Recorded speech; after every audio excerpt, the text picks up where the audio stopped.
Sudan.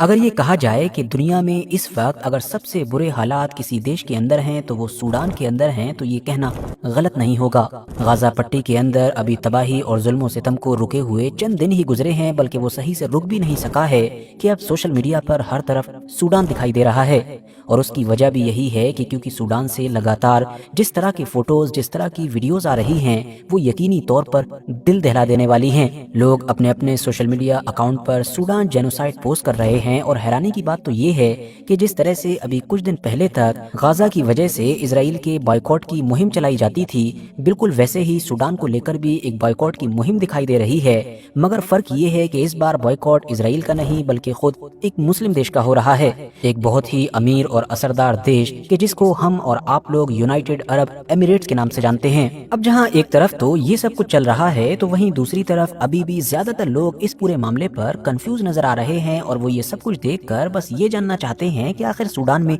चल क्या रहा है। सूडान के अंदर ये हजारों नहीं बल्कि लाखों की तादाद में मरने वाले लोग कौन हैं, और उससे भी बड़ा सवाल तो ये है कि इनको बड़ी ही बेदर्दी के साथ कत्ल करने वाले लोग कौन हैं। और इस पूरे मामले में मतलब सूडान की जो कहानी है उसमें यूएई का और खास तौर से यूएई का जो गोल्ड है, मतलब कि सोना है, उसका क्या एंगल है, इन सारे ही सवालों के जवाब जानने की कोशिश करते हैं आज के इस वीडियो में। सबसे पहले तो आप लोग जरा इस नक्शे को देखिए। दुनिया में यहाँ पर मौजूद है वो देश कि जिसको हम लोग सूडान कहते हैं। वैसे तो अभी भी एरिया के हिसाब से ये देश अच्छा खासा बड़ा है, मगर आज से कुछ साल पीछे जाएं तो ये देश और भी बड़ा हुआ करता था, मगर फिर इसके दो टुकड़े हो गए और नीचे का जो हिस्सा था वो एक अलग देश बना कि जिसको साउथ सूडान कहा जाता है। मुस्लिम मेजॉरिटी वाले इस देश के अब अगर इतिहास पर नजर डालें तो 1956 से पहले ये देश भारत की तरह ही अंग्रेजों के कंट्रोल में हुआ करता था। 1956 में इस देश को आजादी तो मिल गई, मगर आजादी मिल जाने के बाद भी शायद डेमोक्रेसी इसकी किस्मत में लिखी हुई नहीं थी, क्योंकि हुआ ये कि तब से लेकर अब तक लगातार ये देश उथल पुथल का ही शिकार रहा है।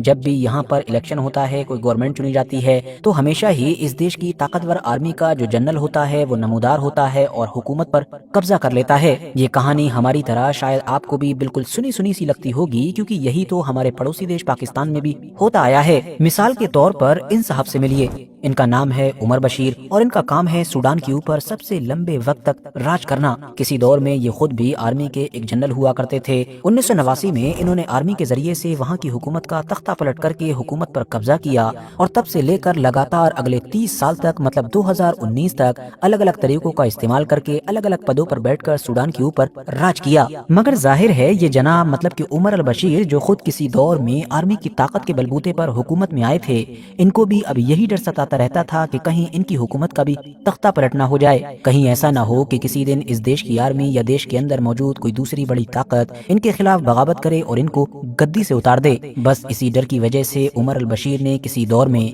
अपने वफादार लोगों की एक पर्सनल आर्मी बना ली, जिस पर्सनल आर्मी का काम सिर्फ और सिर्फ इतना था कि वो उमर अल बशीर की हुकूमत की हिफाजत करे। अब होता ये था कि जब भी सूडान देश के किसी भी इलाके में ये महसूस हुआ करता था कि यहाँ से उमर अल बशीर के खिलाफ बगावत हो सकती है या फला इलाके में उमर अल बशीर के खिलाफ कोई आवाज उठने लगी है, तो वहाँ जाकर उमर अल बशीर की बनाई हुई जो पर्सनल आर्मी थी वो उस बगावत को या उस उठने वाली आवाज को सख्ती के साथ कुचल दिया करती थी। अब जैसे जैसे वक्त गुजरता गया वैसे वैसे उमर अल बशीर की ये आर्मी भी ताकतवर होती गई। कुछ सालों के अंदर ही उमर अल बशीर ने अपने वफादारों की इस फौज के जरिए से सूडान के अंदर हजारों नहीं बल्कि लाखों लोगों को कत्ल करवा डाला। वो इसलिए क्योंकि अब बड़े विरोध तो छोड़िए बल्कि कोई छोटे लेवल का भी विरोध हो जाता, मतलब कहीं पर कोई प्रोटेस्ट हो जाता, जैसा कि दुनिया के किसी भी देश में हुकूमत के खिलाफ होता रहता है, तो उस प्रोटेस्ट पर भी इसी ताकतवर आर्मी को छोड़ दिया जाता था। वो इन लोगों से सख्ती के साथ निपटती और अगर बात नहीं बनती तो बड़ी ही आसानी के साथ इन सबको कत्ल भी कर देती थी।